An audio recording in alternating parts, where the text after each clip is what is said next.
Consider us your World Series post-game show on this edition of the SVG On Demand series. Brandon Costa from Sports Video Group. Happy to be joined by Brad Cheney, VP Field Operations and Engineering for Fox Sports. Brad, it's great to see you awake, alive, doing well after what has been a very, very unique postseason, NLCS and World Series combined. It's great to see you. How are you holding up?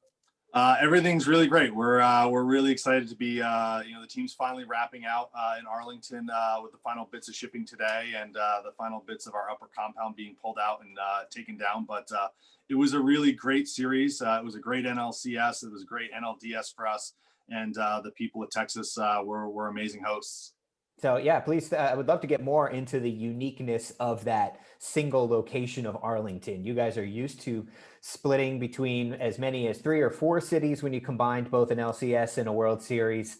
What advantages did it offer you actually to be in a single neutral site location, if you will, for this World Series? What were you and the team able to accomplish? No, I mean, the beauty of what we were able to do was really kind of build something that is, kind of a model forward for us and really provide people not only, good quality working space to deal with. And obviously COVID helps with some of those things in forcing workspaces, spacing and operations from that standpoint. But as well, it allowed us to build in a really good, solid working structure for people to actually feel good about and excel at their jobs from the standpoint that we weren't striking constantly, we weren't moving between cities on long plane flights, and obviously if you look at the way things turned out, we would have been in Atlanta to LA and then LA to Tampa, both decently long flights on a normal basis, just getting between those two cities. And so not having known where we were going to be, we would have ended up striking both NLCS cities completely,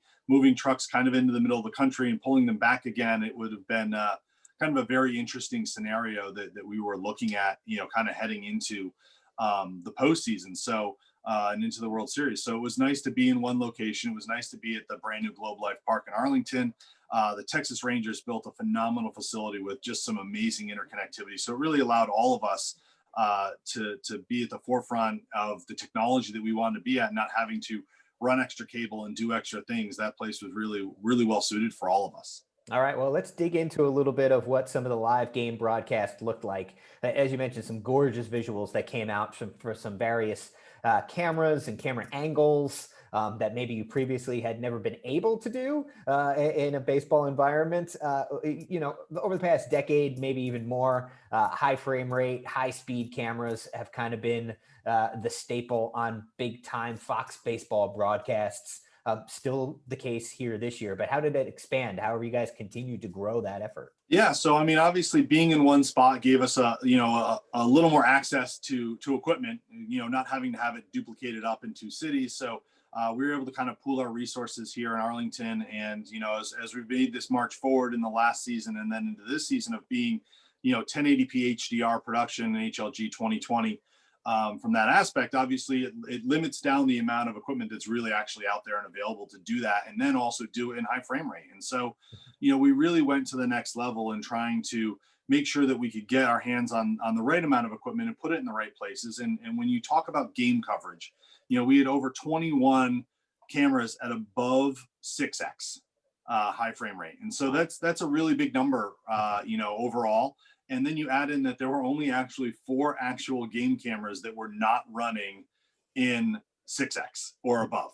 So you just look at that and go, we really were capturing as much as we could in high frame rates so that those replays do look crisper and better. Even though you may not be playing them back at that level, you're really grabbing the crispness of the image a lot greater than you normally would have been. And that's really, tantamount to capturing the images and telling a story, but also being in the right spots. And so Matt Gangle and Tom Lynch and Sid Drexler spent a ton of time in the building, finding camera positions that actually suited exactly where we wanted it to be, knowing that there were buffers from the fans that were going to be in the stadium for the LCS and the World Series and the actual players and what that was going to look like. And so, from that angle, we were able to put, 2 4800 cameras down just above the dugouts at both levels, which would have eaten up about 12 seats in each location that we had the Globe Life take out for us, which was an amazing position. We got a lot of really great footage of tight faces and tight looks from there. And we had the new Canon 122 by lenses on those cameras, and they look spectacular. And there were a lot of the emotion of the game that we pride ourselves on here at Fox of showing you guys, is really kind of those cameras were there telling that story for us, in doing so. And so, not only was it the cameras themselves, but it was the positions of the operators, and that camera crew really did just a spectacular job this year. Yeah, I don't get me wrong. We're all going to be happy to have packed stadiums again someday, but I'm sure there's probably a few positions that you got in this series where you're like, you know what? I actually miss being able to do this once we get back to all that. No, I mean, absolutely. To actually have an operator at low home, Yeah. moving back and forth, and we had it on a glider, and so he was actually sliding back and forth on a glider. Being able to do that, the amount of seats that would eat up on a normal basis is really tough, and that's one of the things that we're going to continue to work with baseball on, is to get some of these positions back that we've had in this series, and because we've proved how vital they are and how beautiful they are to presenting the game to the world. And so, we're going to keep working down that road to make sure that we can look at that for the postseason in every venue that we go to, and see what we can do, and see where we can, meet in the middle there, and make sure that, the fans and the people who own those seats on a yearly basis still get those looks that they want to see. Yeah, for sure. Real quickly, if I could ask you about the two fly cams that you guys had deployed, very, very cool images that were used both in bumps coming back, but also, as players were around in third and coming home on a home run and things like that. You guys had a fly cam in the postseason last year at Yankee Stadium. We saw the team at Root Sports doing regular season Seattle Mariners games. They had a really, really nice fly cam that they did. But you guys, with that extra mile and put in two, what was it like having two? And how did you find the front bench enjoyed using those shots that maybe they hadn't had a lot of experience working with? No, I mean, that movement of shot and being able to put the camera in the right exact place is really important to how we can show off baseball. And obviously move and capture some of it, but to understand how fast a player is running by chasing them as they round second, head to third, and head for home, is really amazing. It gave us a lot of, different shots from a higher angle, which is really important to what we're doing as well. And so, having one down first base and one down third base gave us some just amazing looks of the stadium. The ballpark's beautiful with the roof open at night. It really shines well.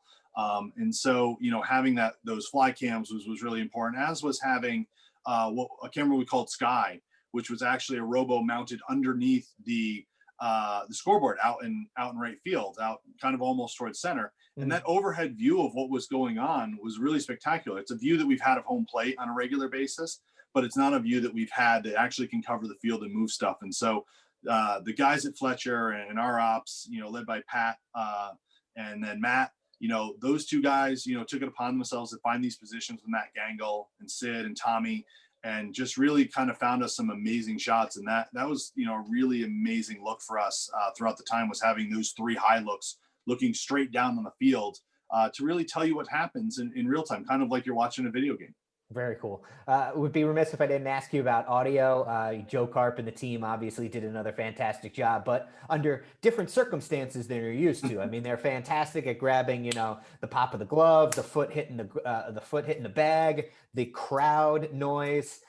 It was weird because you weren't completely empty like some of the stadiums were in the regular season. You had some fans, so there was some crowd audio to play off of. But I wonder if you could talk about how the audio team dealt with that unique challenge of not being in a totally empty stadium, not being in a full stadium, just kind of in this weird kind of hybrid-y kind of space. Yeah, no, it was really interesting. Obviously, they start at a really decent level, and this year, for the first time in as many years as I can remember, we were in a turf stadium. So that limits some of the in-ground microphones that we place in and where we place them. So we had a lot of different placements because they were a lot closer to the edge of the grass. Obviously they're on the dirt line instead of, in 4 or 5 or 6 feet where we normally are in the actual grass with some of those buried microphones. And so, we got a lot of that still captured for us really well. The walls sounded great. The guys were able to spend a lot more time getting a lot more mics placed so that we could be more specific with the sound that we were capturing from that side. But without as many fans in the lower bowl as you normally expect, they were able to capture more of the game sounds that were out there. And it really was kind of a spectacular piece of sound that they then interwove with the fans and also sono fans, which is what we use to help create a, consistency of noise that exists. Because, depending upon the day you were there were more, if we look at, both series, more Atlanta fans or more LA fans, and then again more LA or more Rays fans. And so, there was a lot of mixing going on between, our Sano fans team in LA that was mixing the crowd sounds, and Joel, who was mixing submix effects, and Joe himself, who was mixing the final mix of just integrating and weaving that all in. And we had great communication with Major League Baseball, because the other thing that was out there for us too is that although we stayed in the same park, there was still a home team and there was still an away team. And so those teams ran the scoreboard and ran the sounds and ran the thing. I mean, you heard Vince Scully's voice say at the beginning of a Dodgers home game that was, again, in Arlington, Texas, this is Dodger baseball. And you kind of were like, wait, oh yeah, we're, Dodgers are home. This is, all right, it's game one, let's go, from that side. So it was really well done by the team. And it really comes down to communicating and talking well together that really allowed us to excel so well there. Yeah, just a wild experience. Well, before we let you go, I wanted to get one last thought from you, a little bit more on the techie side, but I think a critical piece of everything that you guys were doing during this postseason, and that was how you kind of established this virtualized infrastructure that allowed you to use the cloud. As we noted, this was a very sizable on-site compound. Felt like the old days pre-pandemic. You had more than 200 people on site in a big compound, 2 compounds actually, if you add it all together. But there were still people in various parts of the country who are contributing to this broadcast, people back in LA who are contributing to this broadcast, either in the live environment or working as editors or your features team. And I guess this is something that I had never really put 2 and 2 together on, and maybe I'm naive on this one, but knowing that you guys and most years wouldn't have access to a lot of the content that was being filmed in an ENG sense on those travel days, because facilities would literally be moving. Through this infrastructure, your network and the terabytes and terabytes of content that was being created in all different formats was online 24/7.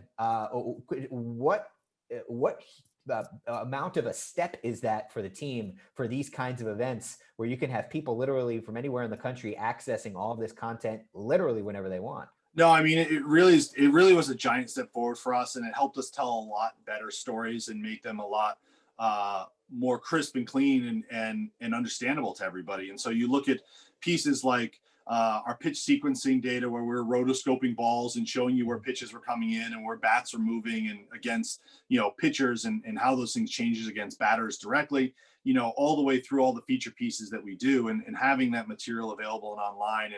And Brian Carr and Trevor Carlson, the team at Thumbware, really did just a kind of a phenomenal job. They've been with us as long as I've been here at Fox in helping us, manage our way through the postseason. And they did a phenomenal job of providing some custom products that they have and have been developing over the last year in order to provide this kind of remote workflow. And so, we kind of took the concepts that were developed by Kevin Callahan and the team at World Cup and just started more from and go, this is kind of what we want to do. And we got with Reed Kaufman and the team there in LA post-production.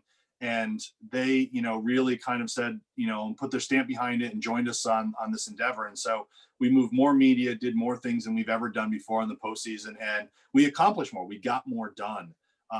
And we did it better, I think, because people, and this is kind of an across the board thing, people got some sleep actually, because they weren't on airplanes trying to sleep. It's an amazing idea of what happens when you actually get, somewhat of a night's sleep from that side. So, it really was kind of an amazing feat of technology that we just started melding in a lot of things that we've been doing in other places. And really our upper compound was built like the vault in LA with that same concept. I mean, the workstations were absolutely identical, from that side. And then you look at, we were using an HRP kit to get the studio show extra content for what they were doing. And then you look at this piece by Thumbware, and we really were an amazingly interconnected group, with people working all the way from Boston, Massachusetts, all the way to Los Angeles, California, and kind of anywhere and everywhere in between as these producers moved around and content needed to get produced. All right. Well, he is Brad Cheney, VP Field Operations and Engineering for Fox Sports. Brad, thanks so much for